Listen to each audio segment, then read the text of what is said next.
Vos emails atterrissent-ils constamment dans le dossier spam, vous laissant frustré et vous demandant où est passé votre public? Les expéditeurs de gros volumes sont souvent confrontés à ce problème, mais il existe une solution: l'échauffement des courriels. Ce processus stratégique peut améliorer considérablement l'acheminement des courriels et garantir que vos messages atteignent la boîte de réception. Mais qu'est-ce que l'échauffement des emails et est-ce la seule réponse à vos problèmes de délivrabilité? Qu'est-ce que l'email warm-up?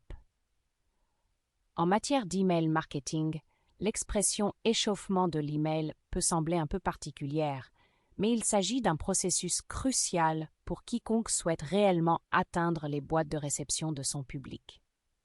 L'échauffement des courriels consiste essentiellement à augmenter progressivement le volume des courriels envoyés à partir d'un nouveau compte de messagerie ou d'un compte de messagerie inactif. Cette approche mesurée permet d'instaurer un climat de confiance avec les fournisseurs d'accès à Internet, tels que Gmail, Yahoo et Outlook, en démontrant que vos courriels sont légitimes et utiles aux destinataires. Pensez-y comme si vous vous présentiez à l'équipe de surveillance du quartier avant d'organiser une grande fête de quartier. Vous voulez qu'elle vous reconnaisse comme un visage amical et non comme une nuisance potentielle.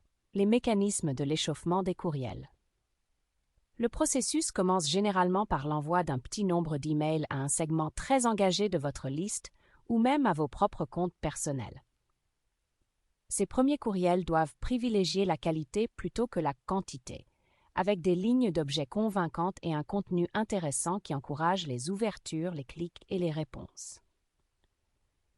Ces interactions positives indiquent au FAI que vos courriels sont bien accueillis par les destinataires. Au fur et à mesure que vous envoyez des courriels et que vous recevez des réponses positives, vous pouvez progressivement augmenter le volume, ce qui vous permettra d'atteindre un public plus large. Il est essentiel de maintenir un calendrier cohérent et de suivre de près vos indicateurs d'engagement. Si vous constatez une baisse du taux d'ouverture ou une augmentation des plaintes pour spam, c'est le signe qu'il faut ralentir et réévaluer votre stratégie. Bien que le processus puisse être effectué manuellement, divers outils et services d'échauffement des courriels, tels que Preebox, peuvent l'automatiser et le rationaliser. Ces outils peuvent vous aider à créer des programmes d'échauffement, à envoyer des courriels automatisés et à suivre vos progrès, ce qui facilite l'établissement d'une réputation d'expéditeur positive et améliore la délivrabilité de vos courriels. Pourquoi l'échauffement des emails est-il utilisé? Le rôle essentiel de la réputation de l'expéditeur. En matière de délivrabilité des messages électroniques, la réputation de l'expéditeur règne en maître. C'est l'équivalent numérique d'une cote de crédit qui détermine si vos courriels sont bien accueillis dans la boîte de réception ou s'ils sont bannis dans le dossier spam. Les fournisseurs d'accès à Internet, FAI, tels que Gmail, Yahoo et Outlook, agissent comme des gardiens vigilants, employant des algorithmes sophistiqués pour évaluer la fiabilité des courriels entrants. Les facteurs de la réputation de l'expéditeur. Les FAI utilisent des algorithmes complexes pour filtrer les courriels entrants, séparant les messages légitimes des spams. Les comptes nouveaux ou inactifs qui n'ont pas d'historique d'interaction positive sont souvent considérés avec méfiance, et leurs courriels sont plus susceptibles d'être marqués comme du spam. En réchauffant votre compte de messagerie, vous construisez essentiellement un historique positif, prouvant au FAI que vous êtes un expéditeur digne de confiance. Pensez-y de la manière suivante. Si vous receviez soudainement une centaine de messages électroniques d'un inconnu, vous hésiteriez probablement à les ouvrir. En revanche, si vous recevez quelques courriels par semaine de cette même personne et qu'elle vous fournit régulièrement des informations précieuses ou un contenu intéressant, vous serez beaucoup plus enclin à faire confiance à ces messages et à les ouvrir sans hésitation. Plus de 80% de tout le trafic de courriel est du spam. 69% des destinataires de courriels déclarent marquer les courriels comme spam uniquement en se basant sur la ligne d'objet ou le nom de l'expéditeur. Les entreprises perdent environ 20,5 milliards de dollars par an en raison d'une mauvaise délivrabilité des courriels. L'échauffement des courriels peut améliorer les taux de placement en boîte de réception jusqu'à 30%. Quels sont donc les facteurs qui entrent en ligne de compte dans la réputation de l'expéditeur? Les FAI tiennent compte de plusieurs facteurs lorsqu'ils évaluent la réputation d'un expéditeur. Le volume d'envoi est un élément crucial. Une augmentation soudaine du nombre d'emails provenant d'un nouveau compte ou d'un compte inactif peut mettre la puce à l'oreille et signaler une activité de spam potentielle. Les taux d'engagement, y compris les taux d'ouverture, les taux de clic et les réponses, jouent également un rôle important. Un taux d'engagement élevé indique que les destinataires trouvent vos messages utiles et pertinents, ce qui renforce votre réputation. À l'inverse, les plaintes pour spam et les taux de rebond élevés, courriels qui ne parviennent pas aux destinataires, peuvent gravement nuire à votre réputation. Le défi des comptes nouveaux et inactifs. Les comptes de messagerie nouveaux ou inactifs, de par leur nature même, n'ont pas d'historique de réputation d'expéditeur. Ils n'ont pas eu l'occasion de prouver leur légitimité ou d'établir une relation de confiance avec les FAI. Cette absence d'historique en fait des cibles de choix pour les filtres anti-spam, les FAI privilégiant la prudence pour protéger leurs utilisateurs contre les courriels indésirables ou malveillants. C'est là que l'échauffement des courriels devient essentiel. En augmentant progressivement votre volume d'envoi et en encourageant un engagement positif, vous construisez une réputation positive dès le départ. Vous montrez aux FAI que les destinataires veulent et apprécient vos courriels, ce qui augmente la probabilité que les prochains courriels arrivent dans la boîte de réception. Le dilemme de l'expéditeur à volume élevé. Même les expéditeurs établis qui envoient des volumes importants peuvent rencontrer des problèmes de délivrabilité. Un pic soudain du volume d'emails, même provenant d'un expéditeur réputé, peut déclencher les filtres anti-spam. Les FAI sont constamment à l'affût d'activités inhabituelles et une augmentation spectaculaire du nombre d'emails peut être interprétée comme une campagne de spam potentielle. L'échauffement des courriels peut également s'avérer utile dans ce type de scénario. En augmentant progressivement votre volume d'envoi après une période d'inactivité ou un changement important dans votre stratégie de messagerie, vous éviterez d'alarmer les FAI et maintiendrez une réputation d'expéditeur saine. Devriez-vous utiliser l'email warm-up? La décision de mettre en œuvre une stratégie d'échauffement de l'email n'est pas une réponse unique. Elle nécessite un examen approfondi de votre situation, de vos objectifs et de vos ressources. Examinons les avantages et les inconvénients potentiels de cette stratégie pour vous aider à prendre une décision éclairée. Arguments en faveur de l'échauffement par email. Compte nouveau ou inactif. Si vous lancez un tout nouveau compte de messagerie ou si vous réactivez un compte inactif, l'échauffement des courriels n'est pratiquement pas négociable. Sans historique de la réputation de l'expéditeur, vos courriels risquent fort d'être signalés comme des spams. L'échauffement joue le rôle d'un processus d'intégration crucial, en présentant progressivement votre compte au FAI et en établissant une relation de confiance. Expéditeur de gros volumes, pour les entreprises ou les particuliers qui envoient de gros volumes d'emails, l'échauffement peut s'avérer salvateur. Une augmentation soudaine du volume d'emails, même provenant d'un expéditeur réputé, peut déclencher les filtres anti-spam. L'échauffement vous permet d'augmenter votre diffusion d'emails en toute sécurité en minimisant le risque de problèmes de délivrabilité. Amélioration de la délivrabilité. En construisant de manière proactive une réputation d'expéditeur positive, vous augmentez les chances que vos emails atterrissent dans la boîte de réception où ils peuvent être vus et consultés par votre public cible. Cela se traduit par des taux d'ouverture, des taux de clic et des conversions plus élevés, ce qui contribue au succès de vos campagnes d'email marketing. Les inconvénients de l'email warm-up.